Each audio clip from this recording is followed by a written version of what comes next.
эдийн засгийн ер нь суур асуудлуудаа шийдэж чадаагүй одоогоор энэ инфляцийн өсөлт хоёр оронтой тэгээд төсөөлөл нь болохоор ер нь их өөдрөгөр төсөөлсөн. Энд одоо гол энэ төсөөллүүд одоо жишээ нь эдийн засгийн өсөлтийг 2027 онд 5.8%, 2028 онд 6%, 29 онд 6.3% төрнэ гэд ийм хүлээлттэй том төсөөллийг тавьд өгсөн. Инфляци 27 онд 7% байхаар 28 онд 6, 29 онд 5% түрэхээр ингээд төсөөлөд өгсөн бамаа.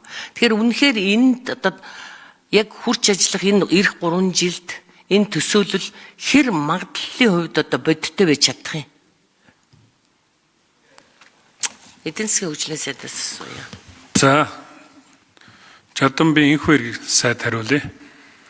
За. Эдийн засгийн өсөлт 5.8.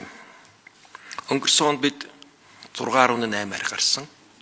Бидний бас баталсан төсөөллөөс давж биелсэн.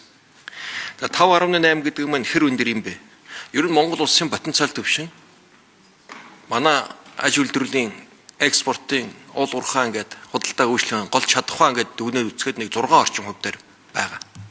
Тэгэхээр энэ бол манай бодит чадах тулгуурласан гэсэн үг. За олон улсын байгууллагууд Аз хөгжлийн банк бол Монгол улс нэг 6% өссөн гэж тооцсон. Бид бол 5.8. Дэлхийн банк бол 5.5 гэсэн. Бид нар 5.8. Олон улсын валютын сан 5.3 гэсэн. Бид нар 5.8 гэж. За яагаад ингэж тооцоолж байна гэвэл өөдрөг байгаа. Өөдрөг байж улс орноо урагшлуулдаг, эдийн засаг өсөх ёстой. Тэгэхэд бол хөгжлийн ийм төсөл хөтөлбөрүүд хэрэгжих боломж. За нэмж 1 минут тодруулъя.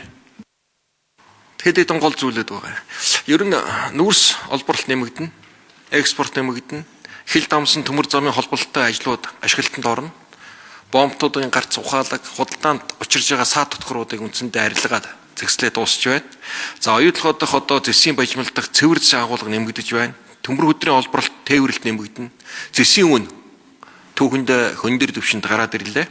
За тэгээд ган зэс нүүрс спирализ боловсруулах үйлдвэрүүд буюу боловсруулах салбарын үйлдвэрүүд нэлээд авна.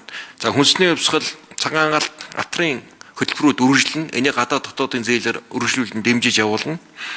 За ингээд баян бөөрөлжүүд, сэлэнг, таван толгой гэх мэт одоо цахилгааны станцууд, Эрдэнэ мөрөнгийн усан цахилгаан станцуудын барилга бүтээн байгуулалтын ажлууд эд өрнөж байна. Энэ ажлууд үндсэндээ ашиглалтанд ороод ирнэ. Буюу эдийн засаг бол нэлээд одоо боломжийн одоо өсч эхэлнэ.